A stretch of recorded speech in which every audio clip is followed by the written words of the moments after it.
So I'm Richard Boyd, CEO of Invizius. So fascinating talk from René. I'd like to move the discussion now to Streptococcus pneumoniae. So Streptococcus is a very successful pathogenic microbe. It's the leading cause of pneumonia and bacterial meningitis. It's responsible for the deaths of millions of people worldwide every year. And the reason for its success is that Streptococcus has found a way of hiding from the human immune system, and that allows it to move around the patient undetected by the immune system in the blood. So what we're doing at Invizius is we're taking the invisibility cloak from Streptococcus, and we're applying that to solve a very long-standing unmet need, unsolved problem in extracorporeal treatments. And that will be very much to the benefit of patient outcomes. So we're a spin-off from Edinburgh University. Research at Edinburgh looking into the way in which pathogenic microbes like Streptococcus pneumoniae evade the human immune system.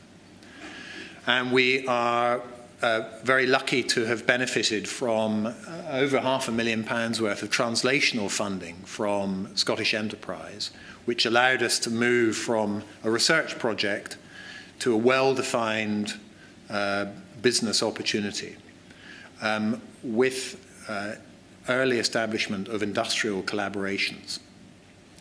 So we spun out from the university after 3 years of translational work in April last year with £500,000 from Mercia Technologies. And Mercia remains our lead investor. And so we, not unsurprisingly, are looking for investors. That's why we're here. And we're looking for co-investors to come in with Mercia in future rounds. So our next round is in the middle of this year, will be for somewhere south of £1 million. And whereas with the funding we currently have, which has been focused on finalizing our product design and establishing feasibility of manufacturing, we're going to be using our next round of funding to ensure that we are going to pass preclinicals and we are going to have a product that actually works. And one of the nice things about working in extracorporeal circuits is that we can test this with human blood without actually going to a clinical trial. So we hope to present as a result to investors as a result of this work compelling evidence for why they should join in on a Series A round in 2020. So really this is pre-publicity for a 2020 round, Series A, which will be multi-million pounds and will take us to a first-in-man trial. So what do I mean by extracorporeal treatments? I hear you ask. So these are listed up here. So hemodialysis, I'm sure most people are familiar with.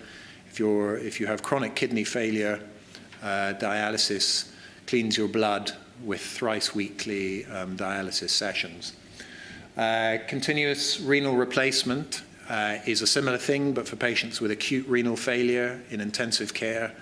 ECMO is a procedure that essentially gives your heart and lungs a rest while you're in intensive care, so it provides oxygenation and circulation support, and is closely related to cardiopulmonary bypass, which is a procedure used to maintain circulation and oxygenation of the blood during open heart surgery, i.e. when the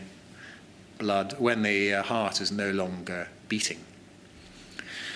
So what is the problem with extracorporeal circuits? Well, in all cases, what you're doing is you're pumping the patient's entire blood supply out of the patient and through a machine, a man-made machine made from man-made materials. And the immune system in the blood recognizes that this is foreign. It's a foreign body. And in fact, it's a very large foreign body. So take dialysis, for example. The filter that your blood is passed through has an effective surface area of 2 square meters. The oxygenator in a cardiopulmonary bypass has a surface area of 3 or 4 square meters. So this is a very large foreign body. And the immune system reacts to that. So there is an immune response. And as a result of that immune response, there is systemic inflammation in the patient. And as a result of that, you see a whole host, potentially, of downstream problems or complications for the patient.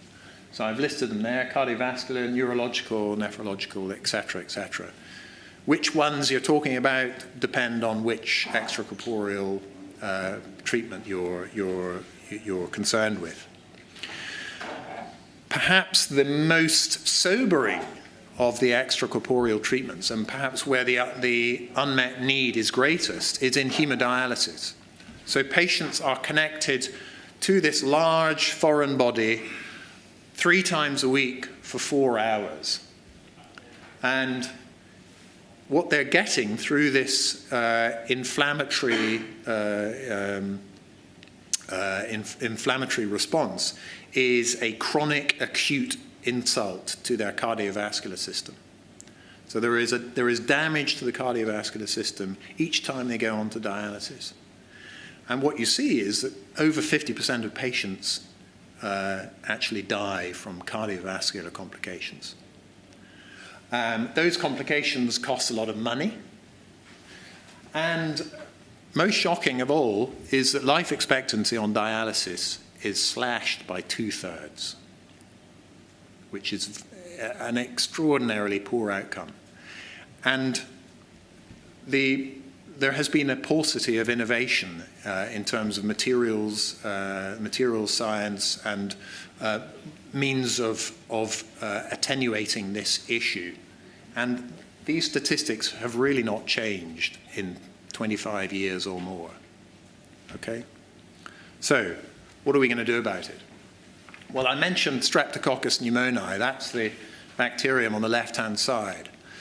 So what the research at Edinburgh University did was identify a protein on the cell surface, on the surface of the Streptococcus pneumoniae, which binds irreversibly factor H from the patient's blood. And factor H is a downregulator of the innate immune system. And this protein, not only does it bind factor H onto the surface of the bacterium, it actually supercharges it. It makes it 5 to 10 times more potent as a downregulator of the innate immune system. So we've identified that. We have a mechanism of action patent on that interaction with factor H. And we've modified the protein from the bacterial cell surface to make it sticky. Okay, so it will stick to the blood contact surface of the extracorporeal circuit. All these circuits, before you hook the patient up, have to be primed.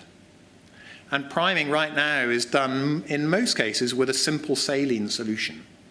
Right? And the objective is to get all the air out, remove any manufacturing residues, wet all the surfaces. And very simply, what we're doing is adding our H-guard protein to the simple saline solution. And you go through the same priming process, same priming procedure as before, but it leaves a coating of this invisibility cloak across the entire blood contact surface, thus shutting down the immune response and the ensuing inflammation. This is actually a medical device. It's a class 3 medical device with an ancillary medicinal substance to give it its full regulatory status. And it's a consumable. So this is, in terms of the business model, it's kind of it's the razor blade to somebody else's razor. So the razor is the consumables sold for the extracorporeal circuit, and we're selling an accessory to that, which is the priming solution. A little bit of data to show that it works. So this is an assay, a C3b deposition assay. It is basically, this is the initiation of the innate immune system on the reacting with a foreign surface, right? So you see on an uncoated surface, there is C3b deposition, and that marks the initiation of the innate immune response. Coated with H-guard, pretty much no reaction. And this is on a polystyrene surface, so it's highly reactive to the immune system. So we can actually shut down the immune response on what would otherwise be a highly reactive surface. A little bit more pictorially, you can see some stainless steel strips soaked in blood. And it's worth saying that this is primarily an anti-inflammatory, but it's also an anticoagulant, because the innate immune system actually has pathways to coagulation as well. And the graphic on the left-hand side is really tracking the innate immune response, which is much reduced. The existing coating technology, which is designed to ameliorate this reaction of patients' blood, are heparinized coatings, heparin coatings. They've been around for 30 plus years. And the world has really not moved on all that time. There are many variants of heparin, but it's basically the same sort of approach. And if you compare heparin with H-guard, the analogy we like to draw, the simplistic analogy is, if you're leaving your house and it's very cold weather and there's a flooding risk from burst pipes, do you want to stock up on mops and buckets in case a flood occurs, and you use those mops and buckets to clear up the flood as it's occurring? Or do you just want to shut the water off altogether at the stopcock?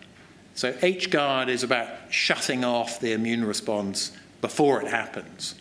Heparin is about dealing with the downstream after effects, if you will. And heparin is primarily an anticoagulant, whereas H-guard is primarily an anti-inflammatory plus an anticoagulant. And that's very important.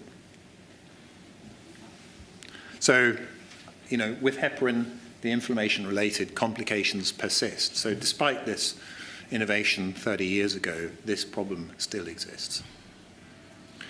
So the market opportunity, we're developing our device, our product, is being developed to be used in any of these applications.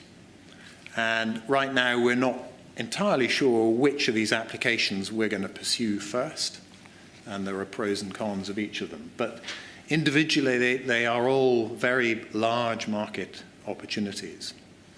And as I say, the device that we're developing is going to be common to all of them. We started working with dialysis and cardiopulmonary bypass equipment manufacturers almost 4 years ago. And these collaborations still exist and have been extremely helpful in terms of directing our technical work. And obviously, ultimately, from an investor standpoint, we're looking to exit the company to companies like this. So confidentiality, unfortunately, doesn't allow me to say which of these companies we're working with, but they may be on that slide. In terms of our team, we are still very much building the team. I come from my last business was a cardiovascular implant business, which I took through various rounds of funding, trade sale. Our chairman, Magnus Nicholson, is a very highly experienced life science executive, and so on and so forth. We are actively recruiting to ready our team and the business for a Series A round next year. And we already have very good connections with the local NHS and clinicians. So I think that's about it.